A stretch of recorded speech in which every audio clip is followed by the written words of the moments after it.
Muli po sa pamamagitan ng palatuntunang ito ng Iglesia ni Cristo, bumabati po kami sa lahat ng walang sawang nag-aantabay sa programang ito, Ang Tamang Daan. Ito po ang inyong lingkod, ang kapatid na Michael Sandoval, at ngayon ay makakasama natin muli si kapatid na Bobby Fernandez. Kapatid na Bob. Maraming salamat, kapatid na Michael. Isang masayang pagbati po sa lahat ng mga sumusubaybay, mga kapatid, mga kaibigan.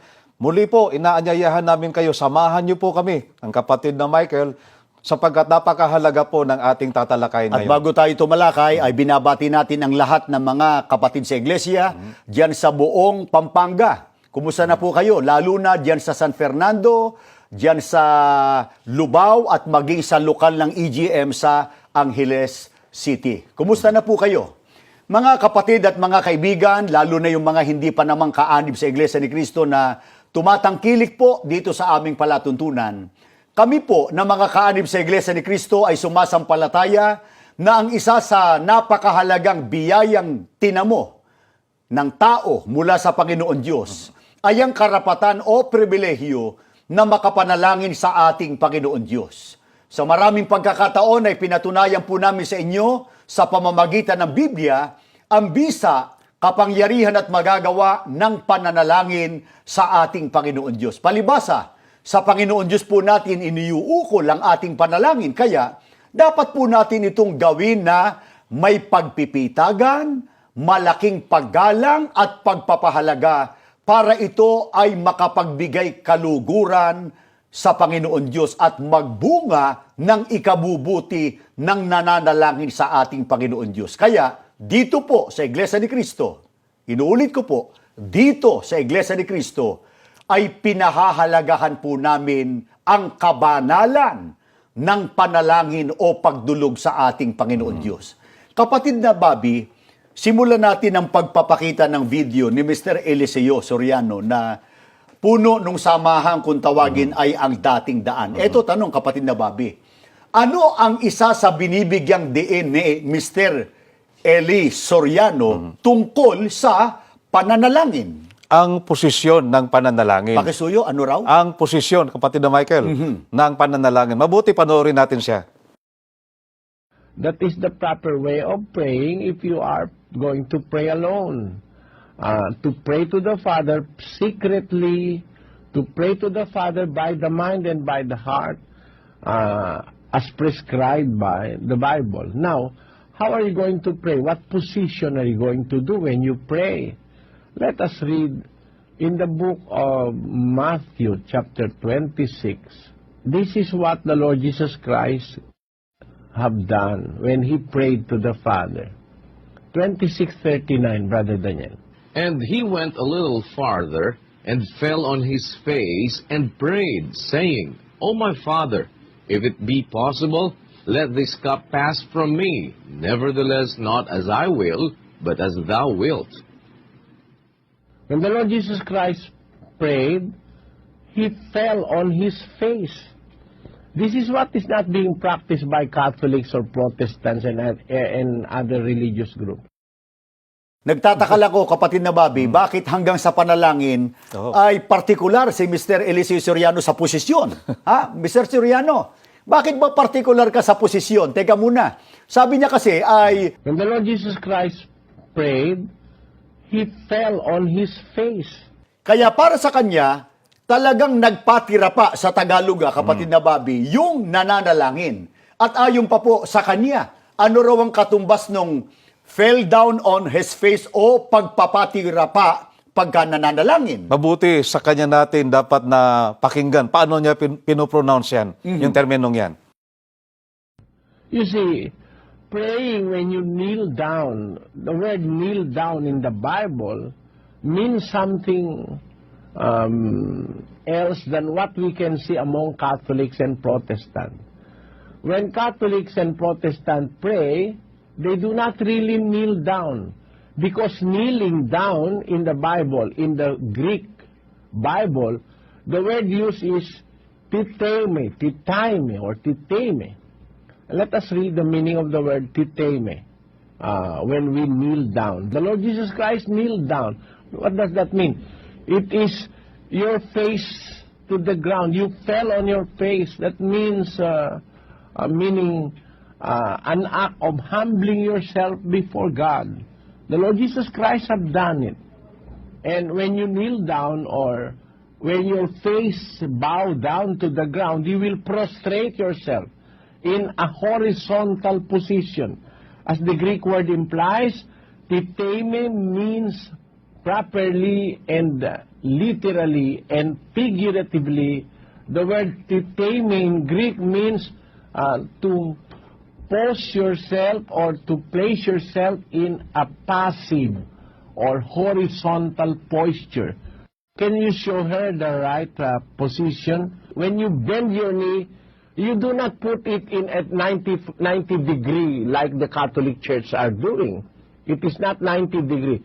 When you bend your knee like this, you bend means you will put yourself in you will prostrate yourself. By implication, you are going to put yourself down when you bend your knee.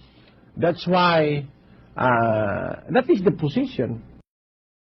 O, diyan, kapatid na Bobby, pinalilitaw niya, dalubhasa siya sa Biblical Greek at gumamit ng Griego at yun daw katumbas noong pagpapatira pa, yun daw ay titimei, ha? Titimei. Anong reaksyon natin dito? Si Soriano, kapatid na Michael at mga mahal na taga-subaybay, pagka pinakinggan natin siya ng isang beses lang, hahanga ka eh. Akala mo, napakagaling. Pero kung susuriin, kapatid na Michael, ay maling-mali. Sapagkat ang kanyang pinagbatayan, yung nasa Mateo 26:39, na sa Griego raw ay titimei. Reaksyon natin doon. Ay hindi naman titimi ang gamit dyan, kundi ang gamit ay pipto. Yan ang pinaka-lexical entry or pinaka-root word. Kaya, epesen. Yan ay past participle.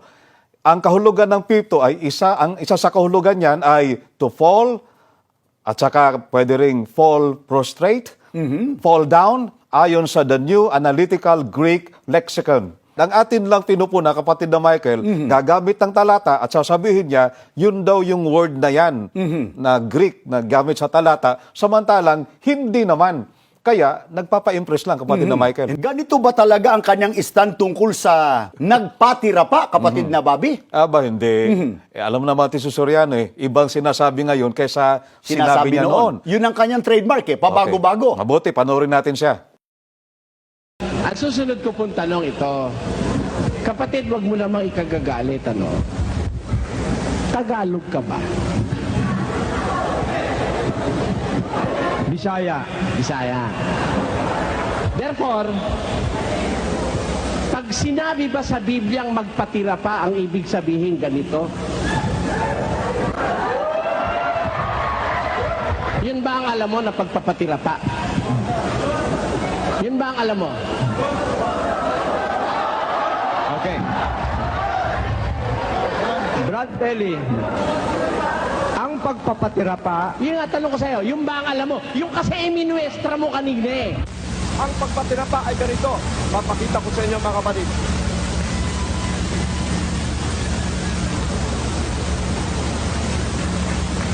Ganyan po ang pagpatira pa.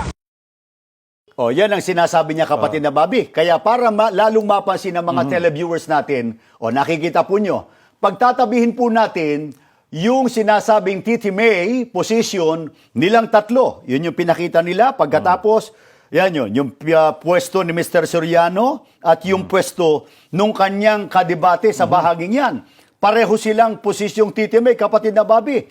At huwag nating kalilimutan, ang talatang pinagbatayan na ginamit nila, Mateo 26:39, na sa wikang Pilipino raw ay nagpatira pa. Isa pa, kapatid na Michael, baka magtaka sila doon sa kadebate ni Soriano na isang kamay lang, nahirapan kasi may hawak na... Kasi nakalitaw yung isang kamay, yung isang nakatago. may hawak na microphone yun. Pero si Mr. Soriano, nung siya na yung dumapa, yun, iba yung kanyang posisyon. Kaya, eto mga kaibigan, paano po tinutulan ni Mr. Eliseo ang posisyon na tinatawag na titimei o pagpapatira pa, kapatid na Bobby? Hindi raw ganyan ang pagpapatira pa, yung titemi. Panoorin natin ang kanya sinasabi. Ito, ano ito? Yan. Ano yun? Brother Lee, ano yun? Nadapa! Hindi ka nagpatirapa! Hindi ako nadapa! Nadapa ka! Yung nadapa, kapatid, para maturuan kita, sa susunod, para alam mo ang sasabihin mo. Yung nadapa, aksidente yun. Nadapa eh. Pero, pag kusa kang nagpatirapa, hindi ka nadapa. Kaya sa susunod kapatid, ang miyembro mo, huwag mong tuturuan ng mali. Biro mo, tinuruan mo pagpapatirapa, ipagyuko. O, yan, kapatid na Bobby. Pinupunan niya yung kanyang kausap doon sa kanyang kadebate na ipinost pa po nila sa YouTube. Yun daw po ang tamang posisyon yung ginawa ni Mr. Soriano at hindi yung ginawa nung kanyang kausap. Kaya ano sabi nung kausap? Nadapa daw, nadapa si Mr. Soriano. Paano nakatwiran si Mr. Soriano? Iba raw yung nadapa. Nadapa ay aksidente yun. Ay, anong ginawa niya? Nagpatira pa. Nagpatira pa siya. Nakadapa talaga si Mr. Soriano. At nakatatawag ng pansin, mabuti na lang yung biglang dapa ni Mr. Soriano. Yan, nakikita nyo, mabuti hindi na isubo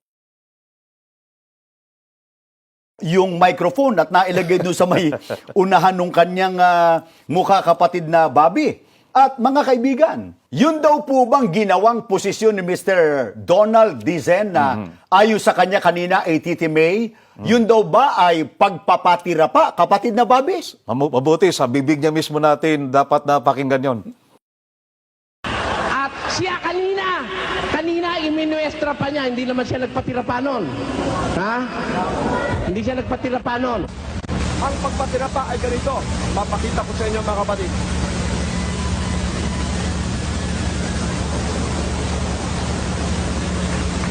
Ganyan po ang pagpatirapa. O, yan ang sinasabi, kapatid na Bobby at mga mahal namin sumusubaybay. Kaya ayon po kay Mr. Soriano, ano raw ang pagpapatira pa o yung tinatawag na Titi May? Dapat ay nakadapa. Pakinggan natin. Kaya ako pinag-aralan ko yung magpatira pa. Alam ko kung paano ang pagpapatira pa. Ha? Ang pagpapatira pa, talagang nakadapa ka. Ha? Nagsinadya mong magdumapa at magpatira pa.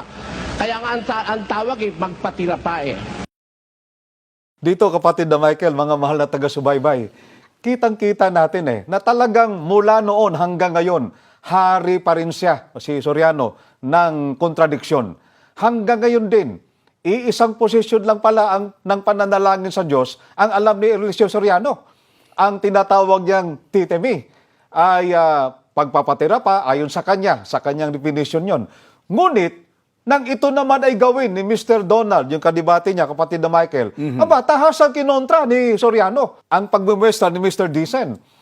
Ibig sabihin, para kay Soriano, mali yun. Ito mga kaibigan, sana ay mapansin po ninyo, paano naman tinuligsa ni Mr. Eliseo ang posisyon, at yung lugar o dako ng pananalangin. Sabi niya, kapatid na Michael, mga mahal na taga-subaybay, kapaimbabawan daw yung nadadalangin na may nakakakita in public, kumbaga. Kasi pinupunan niya tayo na tayo rito nakaharap sa camera, kaya yun daw ay mali. Ano katunayang pinupunan niya yan? Yung nakatayo habang nananalangin at nakikita ng mga tao, mali raw yun. Panoorin natin siya. There are those people who pray in television in front of a camera. There are those people who pray in the streets to be noticed by people. According to our Lord Jesus Christ, they have their reward. They will not be heard by God anymore. They want to pray standing in the synagogues and in the streets for people to see them. May mga nagpapakunwari, nagpapaimbabaw, nananalangin ang patayo sa mga sinagoga at sa mga daan upang makita ng mga tao. Mga mapagpaimbabaw, iniibig nilang magsidalangin ng patayo sa mga sinagoga at sa mga likuan daan upang makita ng mga tao. Katotohanan ng sinasabi ko sa inyo, tinanggap na nila ang sa kanila'y ganti. Kaya yung nananalangin sa daan, tapos magpapakita pang tao, walang kwenta yun. Hindi sasagutin ng Diyos yun. Manalangin ka ng walang nakakakita. Mas maganda yun. Sagutin na natin, kapatid na Bobby at mga kaibigan, kung Biblia po ang ating sasangguniin, eto tanong, ipinagbabawal po ba ng ating Panginoong Sukristo ang manalangin nakatayo at nakikita ng mga tao? Ano sagot natin, kapatid na Hindi Bobby? pinagbabawal, kapatid na Michael. Nagkamali lang ng pagkaunawa si Soriano doon sa nakasulat sa Mateo 6:5 hanggang 6. Mabuti po ay basahin natin ang talatang yan. At pagka kayo ay nagsisidalangin, ay huwag kayong gaya ng mga mapagpaimbabaw, sapagkat iniibig nila ang magsidalangin ng patayo sa mga sinagoga at sa mga likuang daan, upang sila'y mangakita ng mga tao. Katotohanan ng sinasabi ko sa inyo, tinanggap na nila ang sa kanila'y ganti. Datapot ikaw, pagka ikaw ay mananalangin, pumasok ka sa iyong silid. At kung mailapat mo na ang iyong pinto, ay manalangin ka sa iyong ama na nasa lihim. At ang iyong ama na nakakakita sa lihim ay gagantihin ka. Malinaw po, ang ipinagbabawal dito, kapatid na Michael, gaya na nalalaman ninyo, yung pananalangin may kapaimbabawan. Yung intensyon. Hindi ang posisyon. Walang sinasabi sa talata na pag nanalangin ka, wag yung posisyong nakatayo. Kundi ang tinutukoy dito, yung intensyon. Nais lang na makita siya ng mga tao, nagpapaimbabaw, yan ang tinutukoy dito sa Biblia. Kapatid na Kaya, Michael. Biblia uli, may batayan ba sa Biblia na yung pananalangin na katayo ay hindi mali? Kapatid na Bobby, hindi mali yun. Meron, kapatid na Michael. Ang isa sa mga batayan ay dito po sa Marcos 11:24 hanggang 25. Kaya nga, sinasabi ko sa inyo, ang lahat ng mga bagay na inyong idinadalangin at hinihingi ay magsisampalataya kayo na inyong tinanggap na at inyong kakamtin. At kailanman kayo'y nangakatayong nagsisipanalangin, mangagpatawad kayo kung meron kayong anumang laban sa kanino man, upang ang inyong ama naman na nasa langit ay patawarin kayo ng inyong mga kasalanan. Nakasulat dito, kapag ka nananalangin nakatayo, pinakikinggan ng ating Panginoong Diyos, kapatid na Michael. Kaya magbigay pa tayo ng halimbawa, dagdagan natin kapatid na Bobby, sa panahon ng ating Panginoon Kristo. Eto, merong dalawang nanalangin sa Panginoon Diyos. Parehong nakatayo. Yung nakatayo, pareho ba silang hindi pinakinggan ng ating Panginoon Diyos o hindi pinapagindapat? Sinabi ba ng Panginoon Kristo, nakatayo ka, hindi pa pagigindapatin? Ganun ba? Merong pinaging dapat, merong hindi. Pero ang dahilan, hindi yung posisyon nila sa pananalangin. Mabuti po ay pakinggan natin. Dito po sa Lucas 18:10 hanggang 14. May dalawang lalaking nagsipanhik sa templo upang magsipanalangin. Ang isa'y pareseyo at ang isa'y maniningil ng buwis.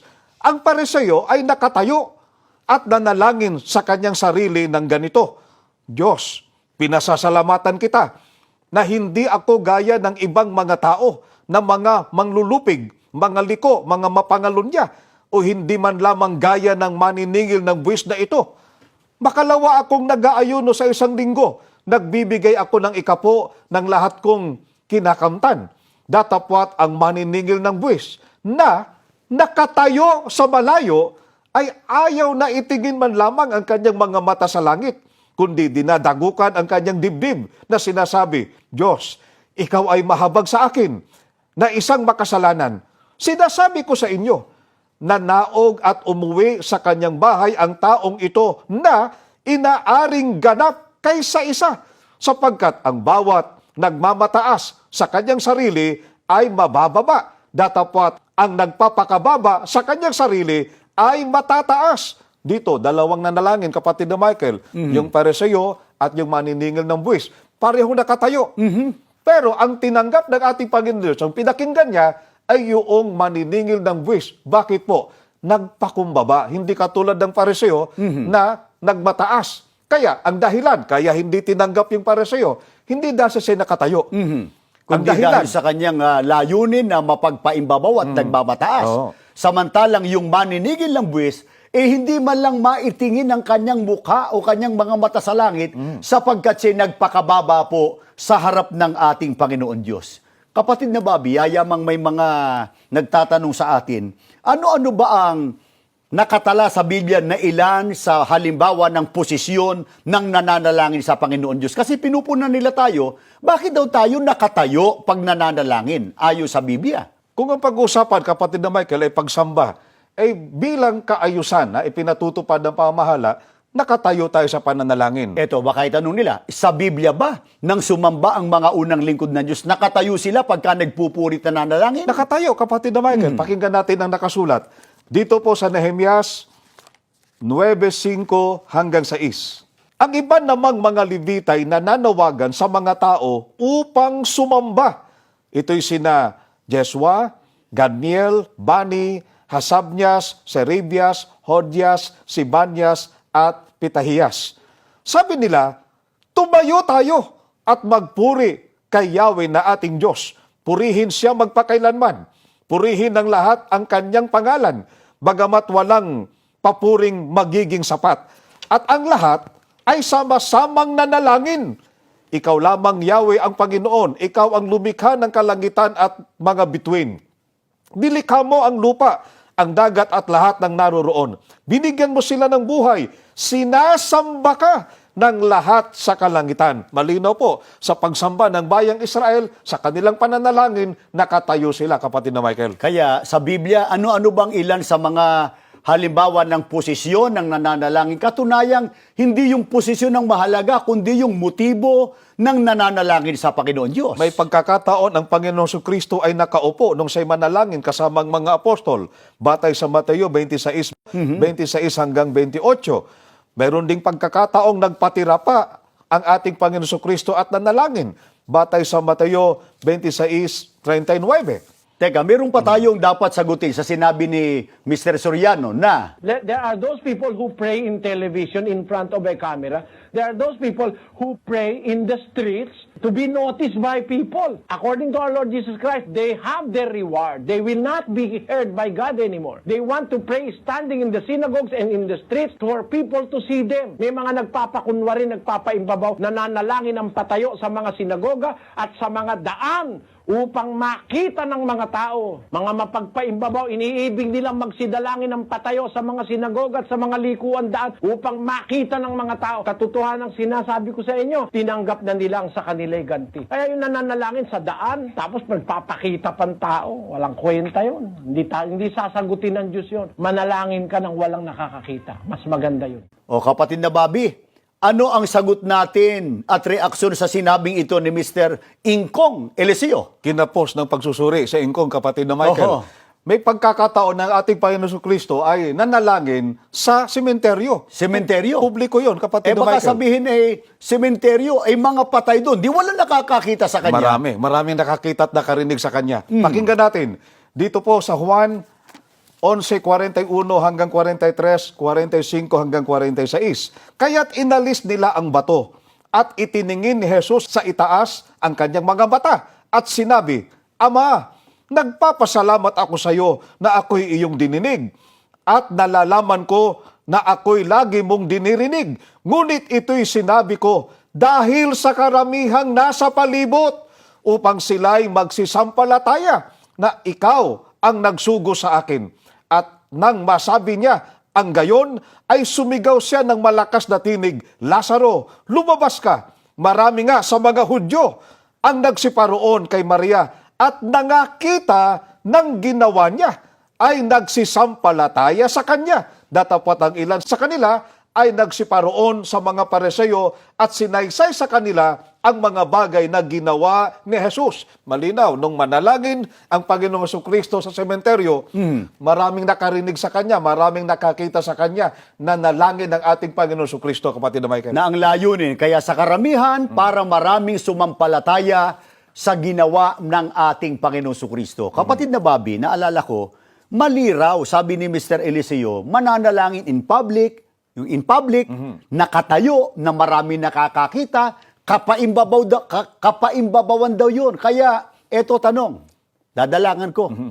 Sino ang unang tinatamaan ng nanalangin sa publiko, nakatayo in public, harap pa ng in front of the camera?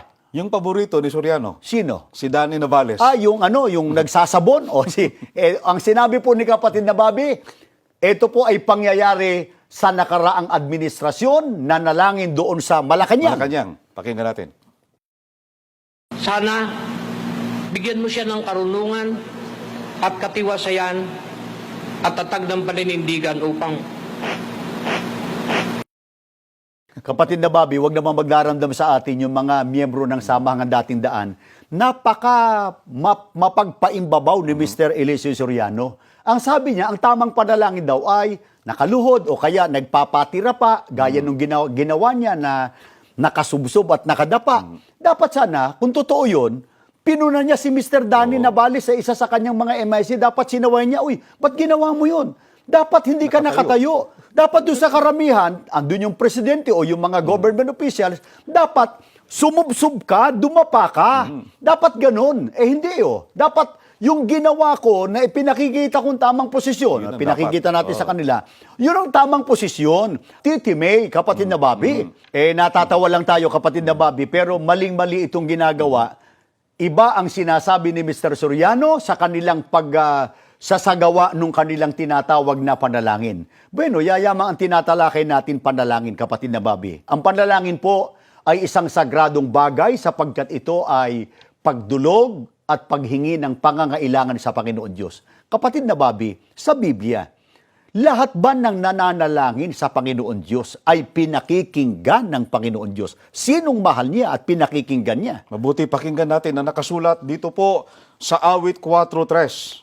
Dapat mapagkuro ninyo at malaman na mahal ni Yahweh akong kanyang hirang. Dinirinig niya sa pananawagan. Kaya ang pinakikinggan ng ating Panginoong Diyos ay yung kabilang doon sa kanyang mga hinirang. Sapagat ang sabi ay mahal ng Panginoon Diyos ang hinirang, dinirinig sa kanilang pananawagan. Kaya, sa panig ng ating mga sumusubaybay, kapatid na Bobby, ang ating panawagan, sana po, magsuri kayo.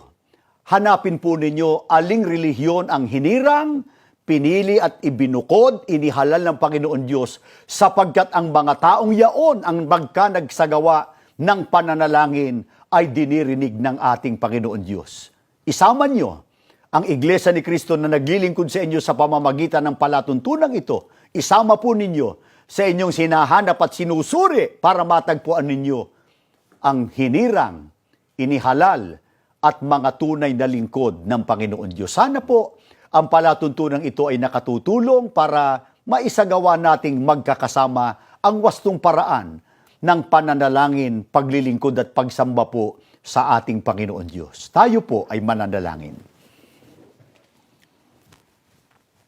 Panginoon po naming Diyos, maraming salamat po. Opo. Muli mong ipinahintulot na maging kasangkapan ng programang ito Amen. upang mahayag sa maraming tao ang iyong katotohanan. Amen. Nawa ang mga nakarinig at nakapanood sa palatuntunang ito, Opo. magkaroon sila ng pagkakataong makilala pa ang iyong katotohanan. Amen. Makasama namin sa loob ng iyong banal na iglesia. Amen. Upang sila man ay magkaroon din ng karapatan sa pagtatamo ng kaligtasang pangako mo sa iyong mga hinirang. Amen. Panginoong Hesukristo, patuloy mo pong basbasan ang iyong buong iglesia. Opo. Mamalagi ang kapayapaan at manatili nawang ikaw ang namamagitan sa amin sa Ama. Amen. Upang lagi naming natatanggap ang mga biyayang na nakalaan sa bawat isa sa amin. Amen. Ama, umaasa kaming pinagpala mo na po kaming lahat. Opo. Sa pangalan po ng aming Panginoong Hesukristo. Amen.